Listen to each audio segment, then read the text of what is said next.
when we're getting started, it's hard for us to ask for a big number, even if that's what it's worth, right? So you can get through, excuse me, you can get through some of that feeling of asking for too much money by just getting a confidence on what it's actually worth, like knowing what your number is, okay? So here is kind of the process that I would use for trying to determine that. This is a great starting spot. This is in the group. It's in the file section of the group. So this is the home advisor pricing, okay?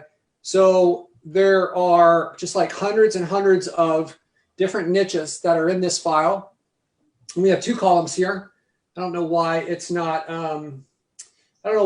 not showing this, but this one is like an exclusive lead, or I'm sorry, this one is a residential, and I think this one is commercial. I think that's how it's set up.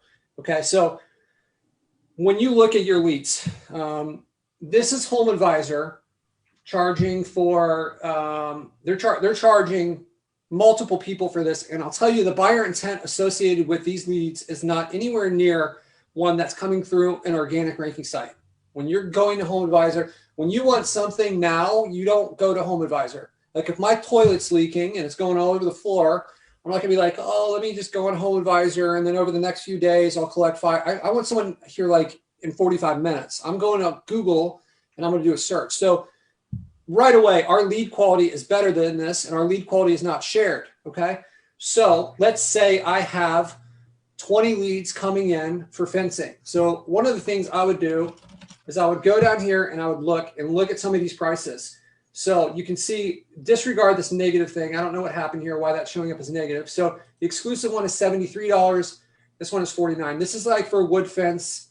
And I think maybe it comes down here. There may be a newer version of this that's better. I'll see if I can locate that. But you can see around like where these prices are, right? So I'm not going to try to target repair, even though like it's tempting for you guys as you build out your sites and you see that high search volume with repair. I would avoid that temptation, because what you're going to do is you're going to create leads that people don't want.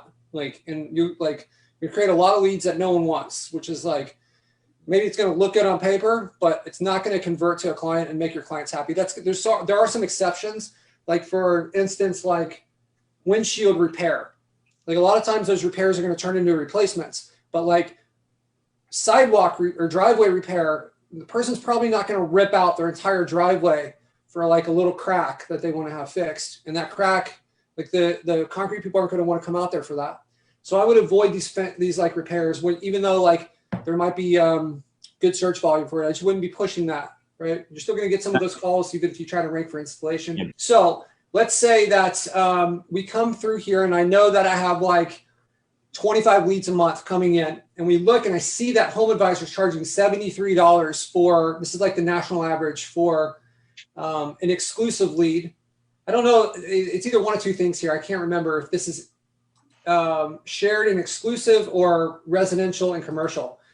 I think we can get this spreadsheet all day long and find out exactly, but I just want to lay the groundwork for you guys.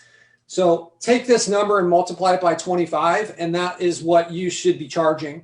And make sure that when you do that, that 25 number is not like, it's not like 25 phone calls, right? It's actually, these are leads. So if you have 50 phone calls and only half of them are real, you're not multiplying it by 50, you're multiplying it by 25. So you can come in with this number and be like, so it can be hard at the beginning where it's like, man, if I can just get like $400 for this, but let's get what it's worth though, right? Let's get what it's actually worth, and not undercut it to try to close the deal. And you can work up to this. You know, you could say, look, this is what this is worth, but I know that you're starting out. I know you're young. Let's start off at 500. I want to do 1,000 on like May 1st, and then let's do 1,500 on like June 1st or whatever. Let's phase into it. You're not locked into a contract. If the leads die off or something, then like we can adjust. But I want to get what's fair. You know, I want to get what makes the most sense for both of us.